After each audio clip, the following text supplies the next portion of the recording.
Hello, welcome to the Growing Up in New Zealand onboarding instructional video, in which I will show you how to access the Growing Up in New Zealand data, access AWS Workspace. In this video I will go through the initial instructions AWS Workspace. Once your data access request has been approved, you will receive an email from our data access coordinator.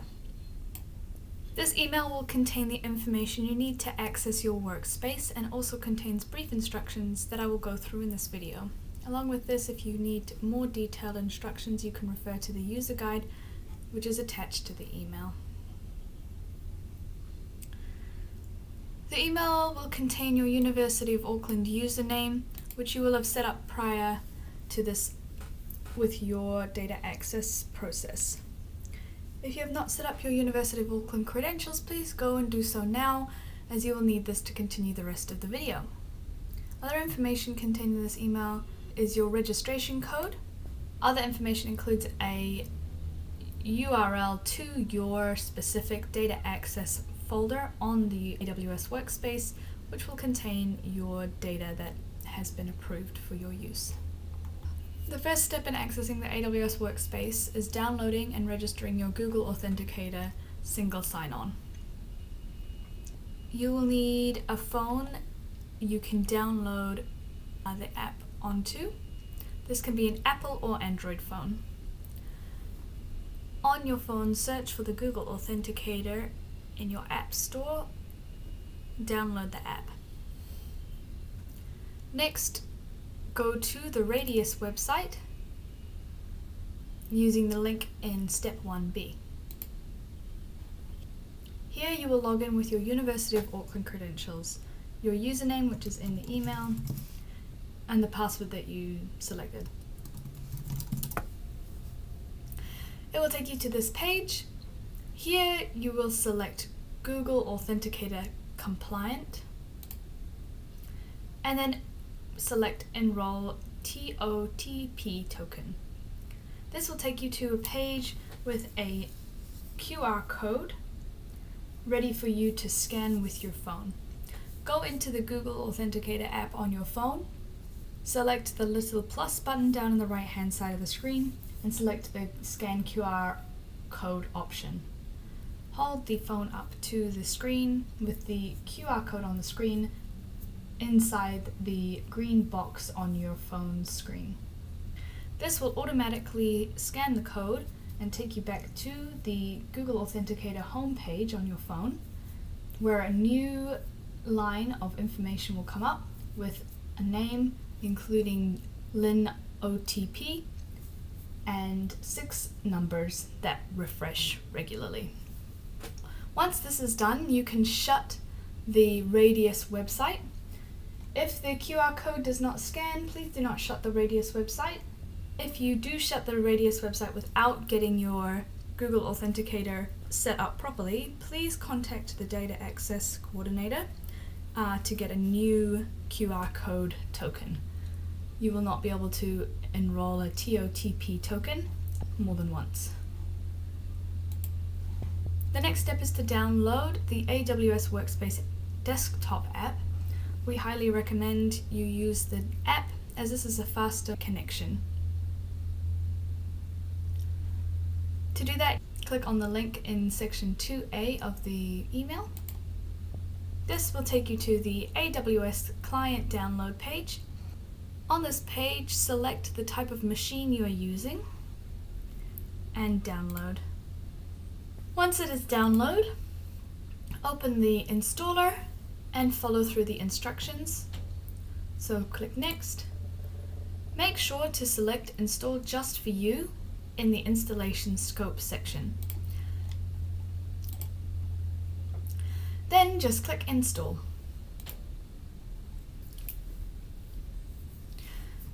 When complete, press Finish. This download will most likely copy a shortcut of the app onto your desktop.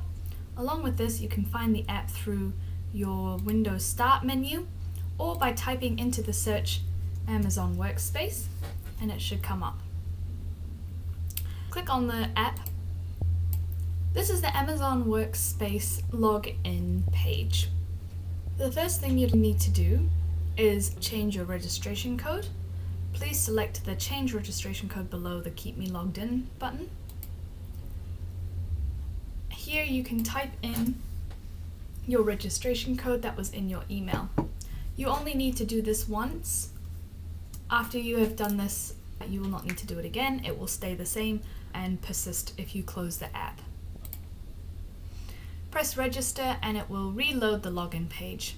Once you're here, you can put in your University of Auckland username and password, and then go to your Google Authenticator on your phone and put in the numbers underneath the LIN OTP line. If your sign-in does not work the first time, wait for the numbers to refresh and then try and type them again. Your first time logging in may take a few minutes as it is configuring initial user settings. You can now see on your screen the initial page for the AWS Workspace. You will have statistical analysis tools on your desktop, along with a folder of Microsoft software such as Word. There is another folder that provides the most up-to-date user guides and frequently asked questions. The statistical software that's available to you depends on your licenses or the organization that you work with has. If you would like to get a software installed or a license applied to a software, please contact the Data Access Coordinator. The final folder on the desktop is the GUiNZ Researcher folders. This is a shortcut to where your researcher folder will be stored. You can select it, and on here, any folder that you have access to will be available for you to see. If you are in one project group, you will only have one project folder, which will have your project ID as the name. This project ID is the same as the one used when making your data access process. This project name will be the same as the one you used when making your data access application. Other folders you might be able to see include Insight and software. If these are there, they are just program folders, so please don't worry about them. If you look at your email again, you can see that the data folder URL is the same as the one in the project shortcut folder. If you would like to make this a persistent folder, you can map the drive onto your PC by right-clicking this PC and map network drive. Then select the letter that you would like to assign it to. I suggest letter A, and type in the project folder URL. You can copy this from the shortcut as well.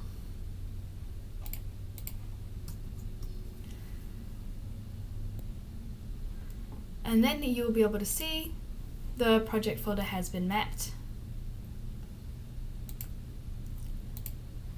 This is especially helpful as when you are in Insight, it will allow you to quickly access the project folder from the menu. Within your project folder, you'll be able to see the specific datasets that you have applied for and been approved to use. Within datasets, it will have all of our GUiNZ data and maybe any other specific data you have applied for. Along with this, you can save any project information into this folder. Everyone within the team on the same application will be able to see this folder. We also provide access to RStudio and Insight. Insight is a quick and easy tool to visualize our longitudinal data. To open Insight, double-click on the shortcut on the desktop and select Run.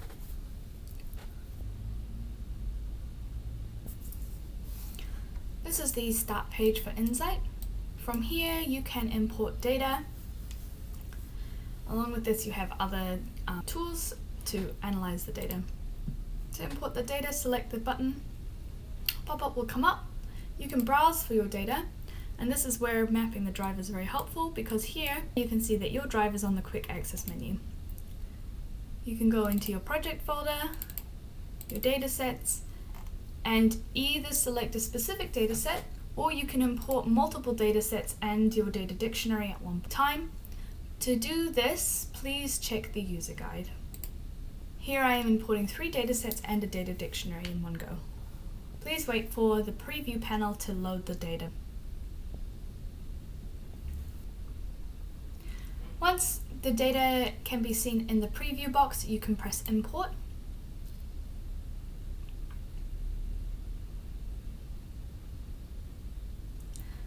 and it will appear in the Insight data view. To start analyzing your data, you can select the View Variables. This gives you a view of all the variables and their title and the type of variable. If you want a more in-depth view of what the variables are, you can go into the Dataset Information button, and it will show you how the variables are coded, along with some other information that you might find helpful. Lastly, you can search the datasets that you've imported with the Search for Filter Variable button. Here you can search by name and title. So for example, if I want to search for ethnicity, you can see that all of the variables with eth have come up. And from this view, you can also see that there are some variables from the child dataset, some from the child proxy with the CM, so mother-child proxy. And if I go to the next page, I can also see some variables from the mother dataset. Insight is only able to show 30 variables per page, so if there's more than 30, please select the arrows to scroll through the different pages of variables. To visualize some of the data, we can select it and either drag it or press the plus button, or Control 1 to bring it into the variable select box. Insight will automatically create a graph that it thinks is the most appropriate for your data. To select multiple variables, you can either select the top one, hold down Shift, and select the bottom one of the list that you would like, or you can select multiple by pressing the Control button and selecting multiple. And to bring them into the variable select box, Control 1. Then again, Insight will update to what it thinks is the most appropriate graph. To clear the variables out of the variable select box, you can press the little brush, which is Clear Variables. To change what the graph looks like, you can press the Add to Plot button on the right-hand side. This will bring up a new panel where you can select the type of plot that's appropriate for your data, the color background, and the theme of the plot. So this will change the colors and the text.